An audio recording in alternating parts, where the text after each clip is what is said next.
السلام علیکم ورحمۃ اللہ وبرکاتہ۔ خلفائے راشدین کا چوتھا حصہ خلیفہ راشد سیدنا علی المرتضی رضی اللہ عنہ پیش خدمت ہے۔ جی ہاں، اسلام کے چوتھے خلیفہ راشد سیدنا علی المرتضی رضی اللہ عنہ کی زندگی کے خون چکا واقعات، انہوں نے خلافت کے 6 مشکل ترین سال کیسے گزارے، انتہائی دلچسپ انداز میں۔ ارشاد نبوی ہے، اے علی، کیا تم اس پر راضی نہیں کہ تمہیں میرے ساتھ وہی نسبت ہو جو ہارون علیہ السلام کو موسیٰ علیہ السلام کے ساتھ تھی؟ البتہ میرے بعد کوئی نبی نہیں ہوگا۔ جماعت اصحاب روشن ستارے ہیں، آسمان پر موجود ستاروں کی روشنی کم و بیش ہے۔ یہی مثال صحابہ کرام رضی اللہ عنہم کی ہے، لیکن ہیں سبھی روشن۔ ان میں سب سے نمایاں، سب سے روشن اور سب سے تابناک بہرحال پہلے 4 صحابہ رضی اللہ عنہم ہی ہیں۔ یہی پہلے 4 اصحاب خلفائے راشدین ہیں۔ عشرہ مبشرہ میں بھی سب سے پہلے انہی کا نام ہے۔ یوں تو اللہ تعالیٰ نے قرآن مجید میں رسول کریم صلی اللہ علیہ وسلم کے سارے ہی صحابہ کو جنت کی بشارت دی ہے، پھر ان صحابہ کا درجہ سب سے بلند بتایا جنہوں نے اسلام لانے میں پہل کی، اللہ کے راستے میں ہجرت کی، کافروں سے جہاد کیا۔ سیدنا علی رضی اللہ عنہ ایسے ہی صحابہ میں شامل ہیں۔ انہیں یہ عزت بھی حاصل ہے کہ وہ بدری صحابی ہیں۔ اللہ تعالیٰ نے بدری صحابہ کی سب خطائیں معاف کر دی۔ علی بیعت رضوان کرنے والوں میں بھی شامل تھے کہ جن کو اللہ تعالیٰ نے واضح الفاظ میں اپنے راضی ہونے کی خوشخبری دی ہے، پھر انہیں شہادت بھی نصیب ہوئی۔ مسلمانوں کا ایمان ہے کہ راہ حق میں شہید جنتی ہیں۔ ان سب باتوں کے علاوہ سیدنا علی رضی اللہ عنہ ان 10 صحابہ میں بھی شامل ہیں جنہیں دنیا میں جنتی ہونے کی بشارت دی گئی، یعنی عشرہ مبشرہ میں ہیں۔ ان تمام خصوصیات کے علاوہ آپ کی ایک خصوصیت یہ بھی ہے کہ نبی صلی اللہ علیہ وسلم نے اپنی پیاری بیٹی سیدہ فاطمہ رضی اللہ عنہا آپ کے نکاح میں دی۔ اس جلیل القدر ہستی کی زندگی کے اوراق آپ کے سامنے رکھتے ہیں۔ سیدنا علی بن ابی طالب رضی اللہ عنہ 6 صدی عیسوی کے آخری سال یعنی 600 عیسوی میں یا 601 عیسوی میں مکے میں پیدا ہوئے۔ اس وقت رسول کریم صلی اللہ علیہ وسلم کی عمر 30 سال کے قریب تھی، گویا علی رضی اللہ عنہ آپ سے 30 سال چھوٹے تھے۔ ہجری سن سیدنا علی کی پیدائش کے قریباً 23 سال بعد شروع ہوا، مطلب یہ کہ آپ نے ہجرت سے 23 سال پہلے اس دنیا میں آنکھ کھولی۔ والدہ نے نام اسد یا حیدر رکھا، لیکن والد نے علی نام رکھا، پھر اسی نام پر دونوں کا اتفاق ہو گیا، البتہ حیدر ان کا لقب ہو گیا۔ آپ کی کنیتیں ابو الحسن اور ابو تراب تھیں۔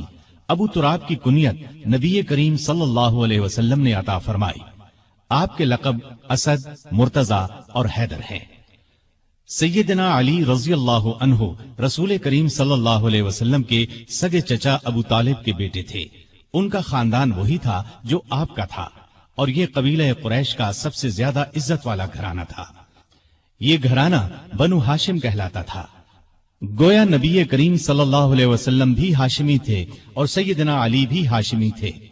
سیدنا علی کے والد کا نام تو عبد مناف تھا، لیکن وہ اپنی کنیت ابو طالب سے مشہور تھے۔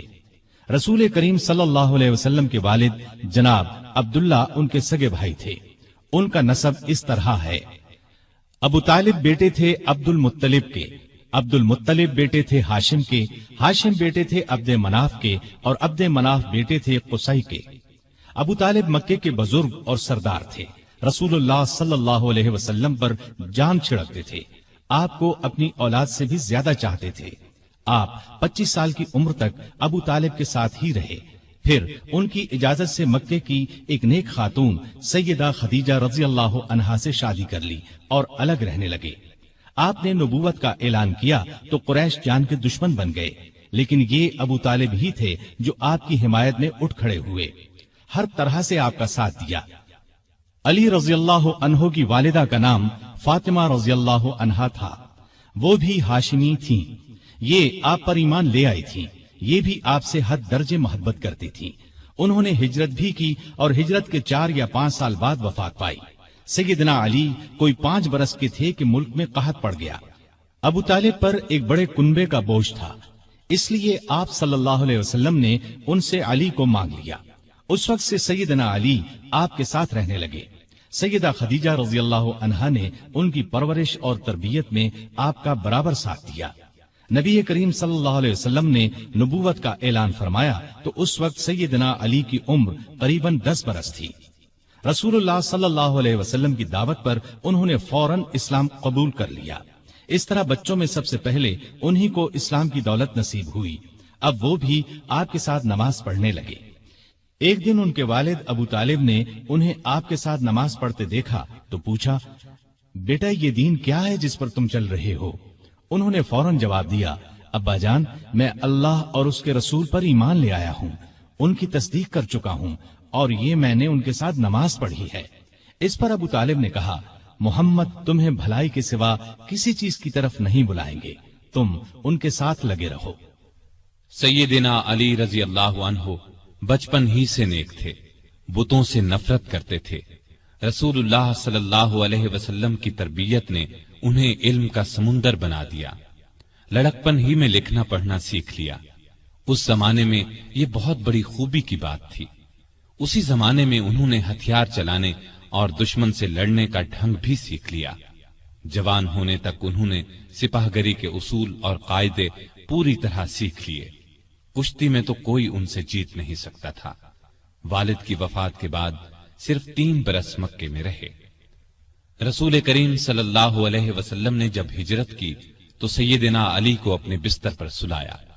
لوگوں کی جو امانتیں آپ کے پاس تھیں وہ سب آپ نے علی کے حوالے کی اور فرمایا، یہ امانتیں ان کے مالکوں کو سونپ کر مدینے آ جانا۔ کافروں نے اس وقت آپ کے گھر کو گھیر رکھا تھا۔ آپ صلی اللہ علیہ وسلم رات کے وقت گھر سے نکلے تو اللہ تعالیٰ نے کافروں کی آنکھوں پر پردے ڈال دیے اور وہ آپ کو نہ دیکھ سکے۔ صبح انہیں معلوم ہوا کہ رسول اللہ صلی اللہ علیہ وسلم مکان چھوڑ کر جا چکے ہیں تو وہ بہت جھنجھلائے۔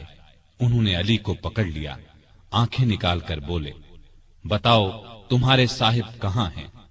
اس پر سیدنا علی نے جواب دیا، مجھے کچھ معلوم نہیں کہ وہ کہاں ہیں۔ یہ جواب سن کر انہیں سخت غصہ آیا، ڈانٹ ڈپٹ کی، پھر انہیں اپنے ساتھ لے گئے، ایک جگہ قید کر دیا، لیکن جب ان سے کچھ معلوم نہ ہو سکا تو چھوڑ دیا۔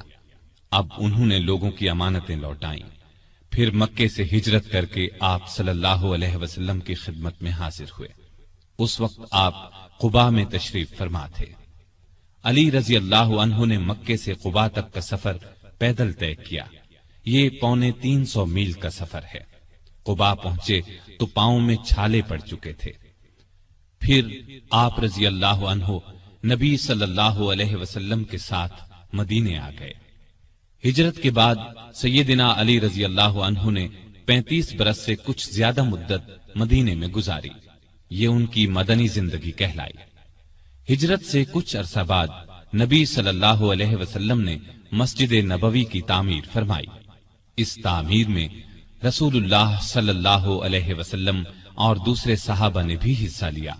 وہ اینٹیں اور گارا ڈھوتے وقت اشعار پڑھتے جن کا مطلب ہے، جو مسجد تعمیر کرتا ہے کھڑے ہو کر اور بیٹھ کر مشقت برداشت کرتا ہے، اور جو گرد و غبار اور مٹی سے بچنے کے لیے اس سے جی چراتا ہے، وہ دونوں برابر نہیں ہو سکتے۔ مسجد کے ساتھ رسول اللہ صلی اللہ علیہ وسلم کے رہنے کے لیے چند حجرے بھی تعمیر ہوئے۔ سیدنا علی رضی اللہ عنہ بھی یہیں آ گئے۔ ہجرت کے بعد آپ نے بھائی چارہ کرایا تو علی کو اپنا بھائی بنایا۔ ہجرت کے دوسرے سال آپ نے اپنی پیاری بیٹی سیدہ فاطمہ رضی اللہ تعالی عنہا کی شادی علی سے کر دی۔ اس وقت سیدنا علی کے پاس ایک زرہ اور ایک گھوڑے کے سوا کچھ نہیں تھا۔ انہوں نے یہ زرہ سیدنا عثمان کے ہاتھ 480 درہم میں فروخت کر دی۔ سیدنا عثمان رضی اللہ عنہ نے یہ رقم انہیں دے دی اور زرہ بھی یہ کہہ کر لوٹا دی کہ یہ میری طرف سے تحفہ ہے۔ اس رقم سے انہوں نے شادی کا سامان خریدا اور گھر کی ضرورت کے لیے بھی رقم بچائی۔